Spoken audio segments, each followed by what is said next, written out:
जय Shri Radhe Krishna. I hope आप सब लोग बहुत अच्छे होंगे। चलिए भगवत ज्ञान की चर्चा को आगे बढ़ाएंगे कि श्री कृष्ण क्या कहते हैं शुद्ध भक्त के बारे में, क्योंकि यहाँ पर पिछले श्लोक में मैंने आपको बताया था कि श्री कृष्ण 4 भक्तों की चर्चा करते हैं। वो ये कहते हैं कि ऐसे जो 4 भक्त हैं ये मेरे भक्त होते हैं, 4 तरीके के मेरे भक्त होते हैं। यहाँ पर भगवान बता रहे हैं कि मेरे भक्त होते तो हैं पर कितने तरीके के होते हैं। तो यहाँ पर भगवान कहते हैं कि 4 तरीके के मेरे भक्त होते हैं। पहला कौन सा होता है, तो यहाँ पर भगवान कहते हैं पहला होता है आर्त, जो संसार से पीड़ित होकर के मेरी शरण में आता है, सुख की चाह से मेरी शरण में आता है। तो भगवान कहते हैं कि पहला कौन सा होता है, पहला होता है आर्त। दूसरा भगवान कहते हैं कि दूसरा कौन सा होता है भक्त, वो होता है जिज्ञासु, जो मेरे पास जानने के लिए आता है कि कौन हूँ मैं, अपनी पहचान करने के लिए आता है कि मैं कौन हूँ, इस संसार को चलाने वाला कौन है। तो यहाँ पर भगवान कहते हैं कि जिसको ये जिज्ञासा है ना कि मैं इस संसार में क्यों आया हूँ, मैं यहाँ क्या कार्य करने आया हूँ, तो भगवान कह रहे हैं कि दूसरा भक्त मेरा जिज्ञासु होता है। तीसरा भगवान यहाँ पर कहते हैं कि अर्थार्थी, भगवान कहते हैं कि यहाँ पर तीसरा भक्त ऐसा होता है जो धन के लाभ के लिए मेरे पास आता है, धन मांगने के लिए आता है कि भगवान की कृपा से मुझे लक्ष्मी जी मिल जाए, मेरा जो सब कुछ वैभव हो जाए, मेरा सब कुछ अच्छा हो जाए, पैसे ही पैसे आ जाएं। तो भगवान कहते हैं कि तीसरा भक्त मेरा होता है अर्थार्थी।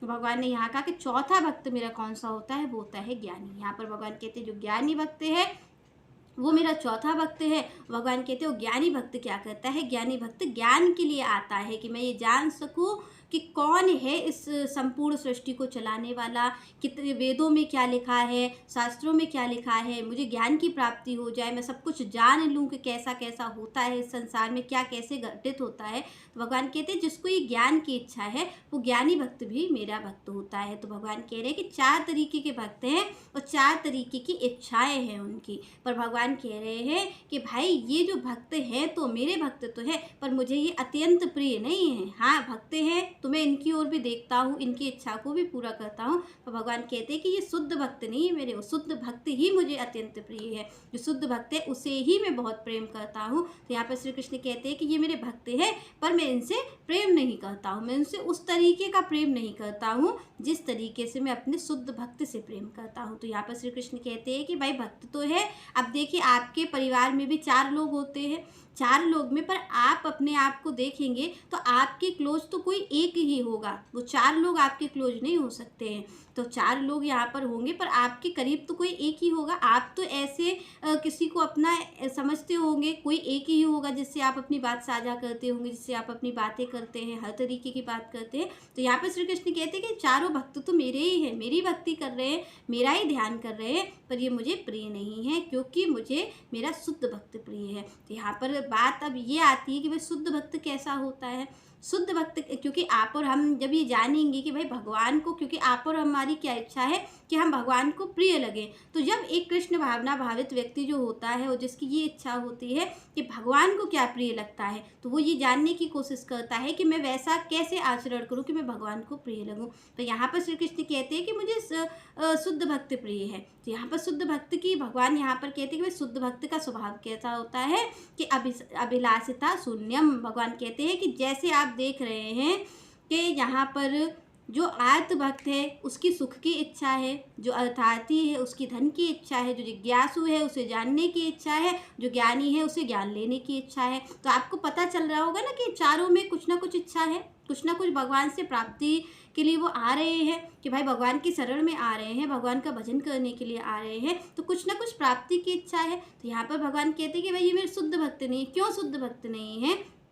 क्योंकि इनकी कुछ इच्छाएं हैं, अभी उनकी इच्छाएं हैं कि मुझे ये मिल जाए। तो भगवान कहते हैं मेरा शुद्ध भक्त की पहली क्या होती है, उसका स्वभाव क्या होता है, उसकी मेन चीज़ क्या होती है जिससे मैं उस पर रीझ जाता हूँ। तो भगवान कहते हैं कि अभिलाषिता शून्यम, उसकी कोई अभिलाषा नहीं होती है। यहाँ पर प्रभुपाद जी ने दी है, कहते हैं यहाँ पर कि अन्य अभिलाषिता शून्यम ज्ञान कर्माद अनावृतम आनुकूल्य निकृष्ण अनुशीलनम भक्ति उत्तमा। वो कह रहे हैं कि भाई अनन्य अभिलाषिता शून्यम, उसकी कोई भी अभिलाषा नहीं होती, उसकी सारी अभिलाषा, सारी इच्छाएं क्या हो जाती हैं, शून्य हो जाती है। तो अन्य अभिलाषिता शून्यम, वो जो कार्य करता है, जो भी कार्य करता है वो किसके लिए करता है, वो भगवान की खुशी के लिए करता है, क्योंकि उसकी अपनी खुशी जो है वो भगवान की खुशी में है। जो उनका शुद्ध भक्त होता है वो ये नहीं सोचता कि मुझे कैसे खुशी मिले, क्योंकि आप देख रहे हैं कि जो आर्त भक्त आ रहा है, संसार से पीड़ित होके आ रहा है, तो वो ये सोच रहा है कि मुझे सुख मिलेगा भगवान के पास जा कर के।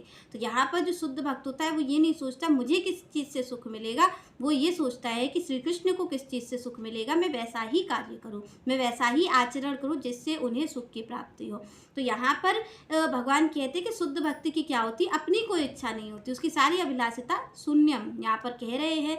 इसीलिए संत के सारी उसकी इच्छाएं जो होती हैं वो समाप्त हो जाती है। तो इसकी एक ही इच्छा होती है कि भगवान के सुख की इच्छा ही हमारी इच्छा है, उनकी ही खुशी हमारी खुशी है। तो वो जितने भी कार्य करता है वो भगवान की खुशी के लिए करता है। कृष्ण अनुशीलनम, वो कृष्ण में ही रमण करता है, वो कृष्ण के ही प्रेम में रहता है। तो यहाँ पर कहते हैं कि भाई उसका जो जीवन है वो कृष्ण है, उसके कृष्ण की जो आनंद है, कृष्ण को कैसे आनंद मिले, कृष्ण को कैसे खुशी मिले, तो उसके जीवन का जो प्राण है वो कृष्ण ही है और कृष्ण का सुख ही उसके जीवन का उद्देश्य है। तो यहाँ पर कहते हैं भाई शुद्ध भक्त तो ऐसा होता है।